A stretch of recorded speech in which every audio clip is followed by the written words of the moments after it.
Chapter का next जो topic है वो है लेक्स के बारे में। रिवर्स हमने देखो, रिवर्स हमने कल स्टडी कर लिया ना, आपको मैंने सारे हिमालयन रिवर्स, पेनिनसुलर रिवर्स हमने कल डिस्कस कर लिए थे पिछली क्लास में। अगला जो आपका टॉपिक है वो लेक्स के ऊपर है। लेक्स लेक्स यानी कि झीलें। लेक्स की जब हम बात करते हैं, लेक का मतलब क्या होता है?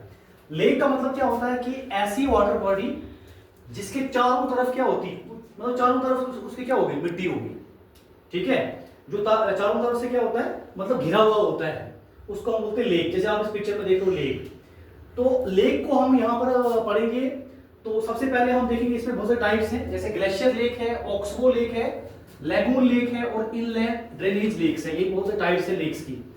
सबसे पहले देखेंगे ग्लेशियर लेक्स। देखो नाम से मतलब है ग्लेशियर, यानी कि ग्लेशियर से जो यहाँ पर जो ये लेक बनी हुई है, ये लेक जो बनी हुई है यहाँ पर, ये लेक जो इसके अंदर जो पानी है वो कैसे आया हुआ है, यानी कि ये पहाड़ देख रहे हो आप, इन पहाड़ों के पास क्या है कि बर्फ है, और बर्फ के बड़े बड़े पहाड़ होते हैं यानी ग्लेशियर होते हैं, उनका पानी पिघल के जब इस वाटर बॉडी में जाएगा तो ये ग्लेशियर लेक बन जाएगी। और ये लेक बनती कैसे है, मतलब पहाड़ों के साथ जब ये बड़े बड़े जो एवलांचेस, यानी कि जो बड़े बड़े बर्फ के जो ये टुकड़े आते हैं, साथ में क्या होता है कि ये अपने साथ साथ ये मिट्टी भी साथ में लेते आते हैं, यानी कि इसको बर्फ के साथ साथ ये जब नीचे पहुंचते हैं, नीचे पहुंचते पहुंचते इसको क्या कर देते हैं, ऐसे ऐसे ढलान से बन जाती है ऐसे। ठीक है, उस ढलान से क्या हो जाता है कि ऐसा एरिया बन जाता है जो किसकी शक्ल ले लेता है, लेक की। और इसमें जो पानी जो आता है वो कहां से आएगा, पहाड़ों से। और ये इसका पानी क्या होता है, फ्रेश। इसको हम फ्रेश वाटर लेक भी कहेंगे। कौन सी, जो ये ग्लेशियर लेक होती है। देखो आप इसमें अगर इसके हम ये नैनीताल में लेक, नैनीताल लेक इसको कहा जाता है, उत्तराखंड में है ये।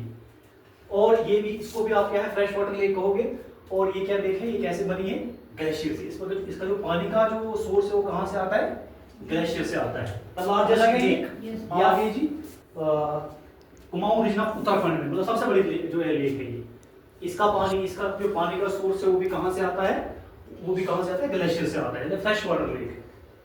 आप देखो एक और लेक बताऊं, वुलर लेक। वुलर लेक जो है ये आपको पता है कहां पर है, ये श्रीनगर में है ना, largest fresh water lake. Oxbow lake क्या होती है, ये ऐसी लेक होती है जो, मतलब कि अगर हम इसमें देखें तो इसकी जो जब नदी होती है ना, नदी अपने मतलब इसमें चलती रहती है अपनी पोजीशन में। देखो ऐसे चल रही है नदी, खासकर प्लेन एरिया में जब नदी पहुंचती है तो उसको रास्ता उतना नहीं मिलता है, तो इस तरीके चल रही होती है, इस तरीके से। ठीक है, ऐसे चल रही नदी। तो कभी कभी क्या होता है कि जब ज्यादा बाढ़ आ जाती है, बाढ़ ज्यादा आ गई तो क्या होती है, नदी अपना रास्ता बदल लेगी। मान लीजिए अभी ऐसे चल रही थी, अभी इधर के लिए इसका ज्यादा पानी हो गया, इसका बेड बढ़ गया ज्यादा, तो पानी इसने थोड़ा सा इधर के लिए कर लिया।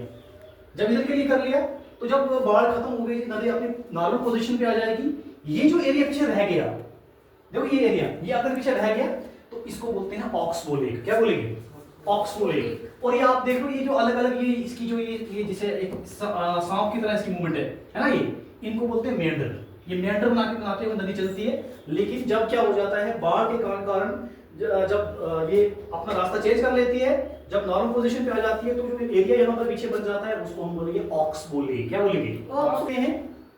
Lagoon lake.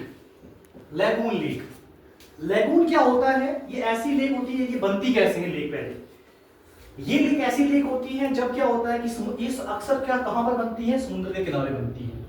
कैसे बनती है, जब क्या होता है कि समुद्र में बाढ़, मतलब कि पानी का लेवल ज्यादा हो जाता है, और कभी कभी उसके साथ बहुत सारे जो है डिपॉजिट्स जमा हो जाता है, वहां पर सेडिमेंटेशन हो जाती है। यानी कि हम देखते हैं कि क्या होता है कि बहुत सारे पत्थर, कंकर या मिट्टी जमा हो जाएगी किसी एरिया के ऊपर, इस तरीके से बाउंड्री जैसी बन जाएगी।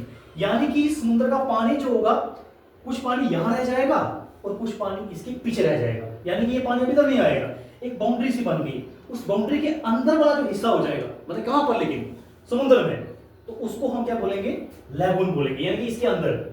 ठीक है, इसको बोलेंगे लैगून। ये चिलिका लेक है एक, जो है उड़ीसा में है ये। इसकी आपका एग्जांपल जो है ये है, तो चिलिका लेक जो है उसको हम लैगून लेक कहेंगे। तो क्या होती है लैगून लेक, समुद्र का ऐसा एरिया जहां पर जो है बहुत सारे डिपॉजिट्स जम हो जाते हैं, डिपॉजिट्स के पीछे वाला एरिया जो होता है, मतलब एरिया डिवाइड हो जाता है एक तरह से, तो उसको हम बोलते हैं लैगून। क्या बोलेंगे, लैगून। उसके बाद देखो इनलैंड ड्रेनेज लेक है। इनलैंड ड्रेनेज लेक, ये क्या होती है, नाम से पता चलता है इनलैंड, यानी कि ऐसी लेक जो बिल्कुल क्या होती है, मतलब कि अर्थ के डेप्थ में होती है, बिल्कुल अंदर, बिल्कुल गहराई में होती है। तो जहां से उसको डिफरेंट वाटर बॉडीज से, डिफरेंट सोर्सेज से जहां से उसको पानी मिलता है, अंदर अर्थ के अंदर इनलैंड लिखा हुआ है, इनलैंड ड्रेनेज, यानी कि जहां से उसको क्या मिलता है, अलग अलग सोर्सेज से, बारिश कभी हो गई है, कभी बाढ़ वगैरह आ गई, तो जो पानी उसके अंदर जमा हो जाता है उसको बोलते हैं इनलैंड ड्रेनेज। एक तो नेचुरली आपको मैं बता दी, ऐसी लेक जहां पर पानी को इकट्ठा किया जाता है किसी एरिया के अंदर, और उसके एरियाज को खुद जो है, मतलब कि उसकी बाउंड्री खुद से जो है वो डिसाइड की जाती है, उसको बोलते हैं आर्टिफिशियल लेक। यहाँ पर आप देख रहे हो, यहाँ पर बहुत सारा एरिया जो है आप देखते हो, यहाँ पर क्या किया है, इसको मतलब अलग अलग बाउंड्रीज बनाई हुई है, यहाँ से अलग तरीके से, ताकि जो है एक तो ये लेक्स जो है मतलब टूरिस्ट डेस्टिनेशन से भी मतलब कि अट्रैक्ट करता है टूरिस्ट को भी, और उसके साथ साथ हम देखें तो मतलब कि इंसान के द्वारा जो इसमें बहुत सारी जो है मॉडिफिकेशन की जाती है, चेंजेस की जाती है, उस पूरे एरियाज जो है खुद से ही मतलब इसकी बाउंड्री बनाई हुई है ना। तो इसको क्या बोलते हैं हम, आर्टिफिशियल लेक, ठीक है।